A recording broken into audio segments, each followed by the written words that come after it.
Seja muito bem-vindo, você está no Comente Bíblia e mais uma vez aqui ainda em Atos 21, no meio de uma confusão terrível gerada pelos judeus de fala grega ou que habitavam na região da Ásia Menor, mais propriamente ali em Éfeso.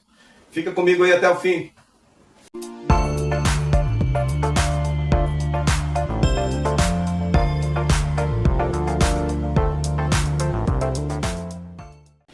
Bom, então nós paramos no último vídeo falando de uma confusão que estava havendo. Esses judeus vieram de Éfeso e pegaram Paulo e começaram a gritar, e acusando falsamente ele de várias coisas, né? Então eu queria iniciar esse vídeo aqui lendo Atos 21, do versículo 29 ao 31, onde diz, anteriormente eles haviam visto o Efésio Trófimo. Veja, Trófimo é de Éfeso. Esses homens vieram, é de Éfeso. Eles conheciam a realidade pastoral de Paulo e de Trófimo lá em Éfeso. E como eles viram Trófimo em Jerusalém, e eles sabiam que Trófimo era grego, então eles presumiram, julgaram que Paulo tinha introduzido o Trófimo no templo, no local onde não podia estar, que é o pátio dos israelitas, né? Verso 30. Toda a cidade ficou alvoroçada e juntou-se uma multidão, agarrando Paulo, arrastaram-no para fora do templo, imediatamente as portas foram fechadas. Tentando eles matá-lo, chegaram notícia ao comandante das tropas romanas de que toda a cidade de Jerusalém estava em tumulto. Sobre essa questão da entrada no templo, no pátio, no caso, que não é o templo propriamente dito, é o pátio dos filhos de Israel, onde há uma placa judaica de proibida a entrada para não israelita, né? É uma inscrição que fica pendurada ao longo da balaustra do lado de fora do santuário do templo em Jerusalém. Tem o pátio dos gentios, pátio das mulheres, pátio dos filhos de Israel, tá bom? Duas dessas placas foram encontradas. E a tradução da inscrição de uma delas é a seguinte: nenhum estrangeiro, ou nenhum gentio, ou nenhum estranho deve entrar na balaustra ao redor do templo e do recinto. Quem for pego será responsável por sua própria morte, ou por sua morte subsequente. Ou seja, ele levou o grego aqui para um lugar que não podia. E cadê? Vamos matar o grego? Não, vamos matar Paulo, porque ele levou um grego para um lugar que não podia. Joséfo, ele registrou que ao atravessar os primeiros claustros em direção ao segundo pátio, que tem uma divisória de pedra em redor, com 3 côvados de altura, né? E sobre ela havia pilares equidistantes, declarando a lei da pureza, e alguns, em grego, outros em latim, que nenhum estrangeiro deveria entrar naquele local, o santuário, né? Essa barreira física no complexo do templo ilustrava a barreira de hostilidade e ódio que separava judeus e gentios. Então Deus separou judeus e gentios, Isaías 5, do 1 ao 7, Mateus 21, verso 33, com o propósito de redimir ambos os grupos, não apenas redimir os judeus, mas ambos os grupos. Deus colocou o pátio dos gentios no complexo do templo com o propósito de ganhar gentios para si. Então deveria ser um lugar para os judeus converter os gentios, para os judeus pregar os gentios, fazer prosélitos, e assim aproximar esses prosélitos do Deus vivo. Mas em vez disso, havia uma divisória, uma barreira que impedia os gentios de terem acesso à presença de Deus, junto com os judeus, no caso, os filhos de Israel. Esse pátio dos gentios foi o mesmo pátio onde Jesus acusou os cambistas de estarem transformando a casa do Senhor em covil de ladrões. Marcos 11, verso 17. Então o templo, propriamente dito, ficava no mais alto de uma série de terraços que se elevavam a partir do pátio externo, o pátio dos gentios, vários degraus, escadas, ia se elevando até chegar lá no templo mesmo chamado. Esse pátio externo, ou pátio dos gentios, nesse pátio qualquer estrangeiro podia andar. Dali subia um lance de 14 degraus até a primeira plataforma onde ficava o pátio das mulheres, cercado por um muro. Nesse pátio ficava o tesouro, e várias câmaras, e uma das quais os nazireus realizavam seus votos. Foi ali, provavelmente, que os judeus asiáticos descobriram Paulo, Eles já haviam visto Trófimo, então acharam, como eu já falei anteriormente. Versículo 30, a cidade ficou alvoroçada e juntou-se uma multidão. Agarrando Paulo, arrastaram para fora do templo, imediatamente as portas foram fechadas, Então toda a cidade ficou indignada. É difícil, viu? É fácil correr na direção que todo mundo está dizendo, vai, está acontecendo um negócio ali, o que é? Estão matando, todo mundo corre. Não sabe nem o que está acontecendo. No meio da festa de Pentecostes estava assim de gente. Agora veja bem, Jerusalém fervilhando, população de Jerusalém, mais de 200 mil, ia para mais de 2 milhões de pessoas. Aí vem dizer que toda a cidade ficou ali. Gente, isso é horrível, principalmente os romanos que ficavam já ali em festas especiais de soldados, né, para inibir qualquer motim, né? A questão é, um dos teólogos que eu pesquisei aqui fala assim, é sempre mais fácil incitar pessoas a lutar por sua religião do que viver de acordo com ela, com aquilo que ela exige, né? Então os culpados eram pessoas religiosas, pessoas devotas. Eles vieram de tão longe, vieram da Ásia para Jerusalém, vieram de Éfeso para Jerusalém, sabe? Para passar essa festa especial aí, Pentecostes. É devoção considerada, né? Mas algumas das piores perseguições que Paulo enfrentou e que os crentes enfrentam vieram de pessoas assim, religiosas. Quer ver um exemplo em nossa história? Brasil? Não precisa ir muito longe, não. Pesquise aí que o Google vai dar para você a ideia, viu?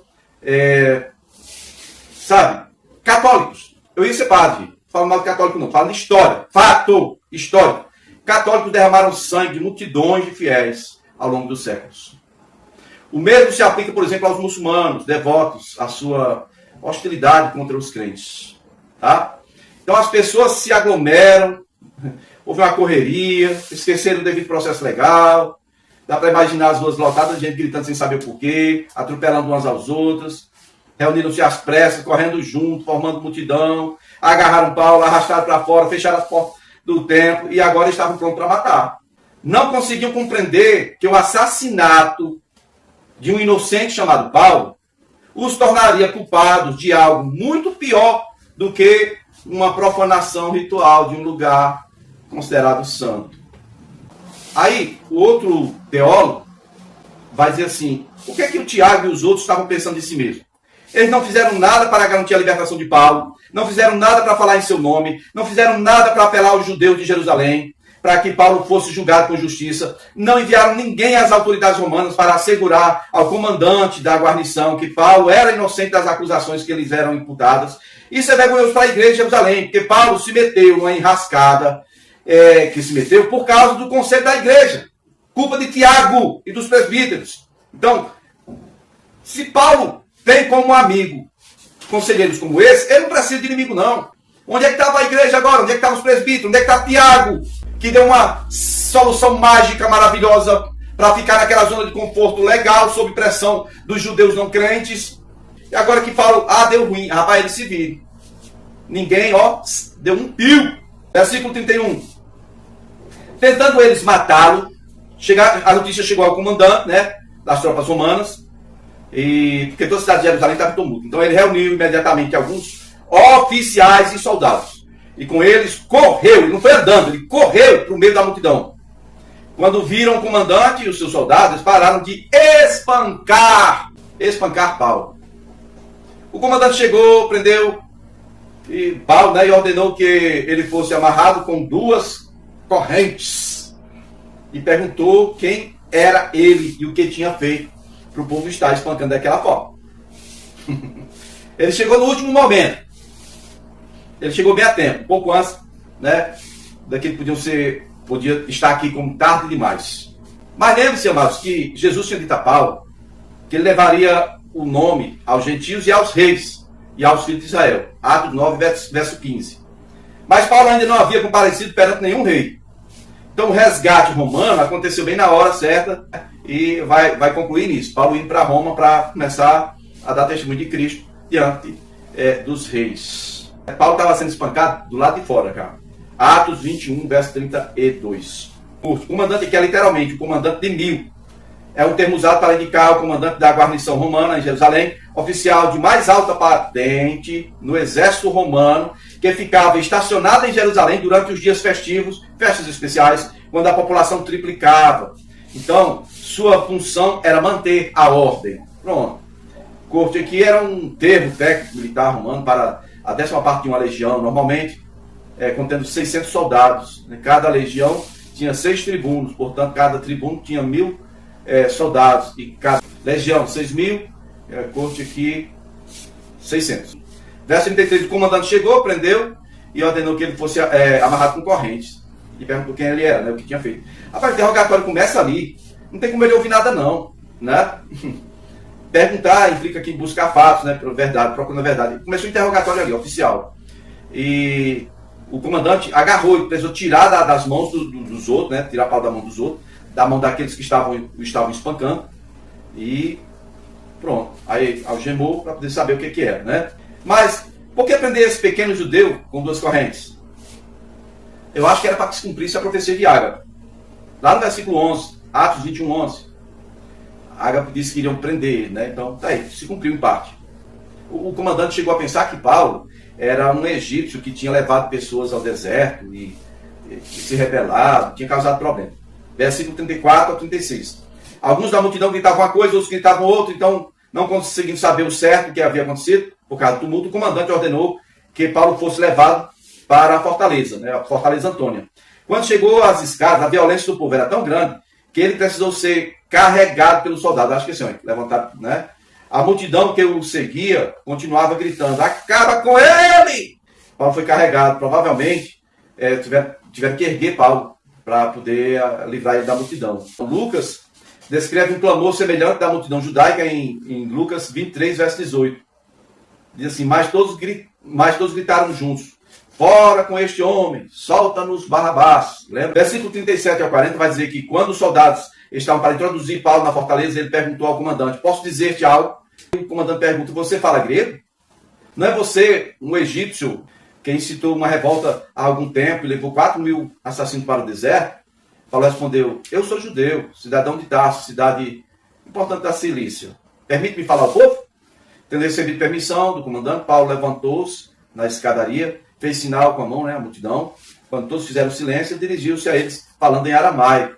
Interessante aqui é o autocontrole dele, porque depois de apanhar, vai estar machucado, sem ter feito nada de errado, e depois de ver que a igreja se acovardou, ninguém foi por ele, né, a igreja de Jerusalém, a igreja da Judéia que estava ali, sendo beneficiada, que foi ali, os presbíteros foram ali para receber as ofertas de Paulo, que deram a ideia para ele: vamos fazer isso aqui para evitar problema. Foram eles que causaram esse problema. E aí ninguém falou nada, ninguém foi pelo cara, né? O versículo 38, quando ele pergunta sobre aquele egípcio, eu só li aqui uma coisa que o Flávio José, né, em Antiguidade Judaica, ele registrou. Essa obra é realizada pelos ladrões, encheram a cidade de toda sorte de impiedade. E agora estes impostores e enganadores persuadiram a multidão a seguir para o deserto. Além disso, nessa época chegou a Jerusalém um homem vindo do Egito, que se dizia profeta, ou Messias, né? E aconselhou a multidão do povo comum a acompanhá-lo até o Monte das Oliveiras, e como era chamado, né? Ficava em frente à cidade, a uma distância de 5 estádios. Então ele disse ainda que eles mostraria dali, como sob o seu comando, os muros de Jerusalém iriam cair. E prometeu ao povo que eles garantiu a entrada na cidade através dos muros, quando caísse. Quando Félix foi informado dessas coisas, ordenou aos seus soldados que pegassem em armas e viessem contra esse egípcio, né?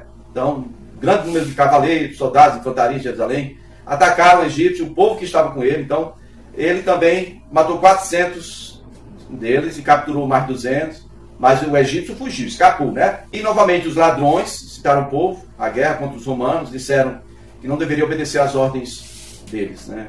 Sempre havia essas rebeliões. Então, querido, quando Paulo diz: eu sou judeu de Tarso, aqui é só interessante notar que nesse momento Paulo ainda não diz: eu sou judeu de Tarso, mas sou também cidadão romano. Ele não fala isso aqui, né? Ele vai falar ao povo aqui no versículo 40, né, tendo recebido permissão do comandante, levantou para falar, né? Quando todos fizeram silêncio, tá bom? E aí nós vamos concluir aqui para a gente dar seguimento na semana que vem, se o senhor nos permitir. Muito obrigado por ter visto o vídeo até aqui. Se você quiser me ajudar, pode me ajudar de 2 formas, né? Se inscreve se não for inscrito, e se já é inscrito, ajude divulgando o canal para outra pessoa se inscrever. E se quiser me enviar qualquer oferta, em qualquer valor, use a chave Pix, comentebíblia@gmail.com. Valeu, obrigado, até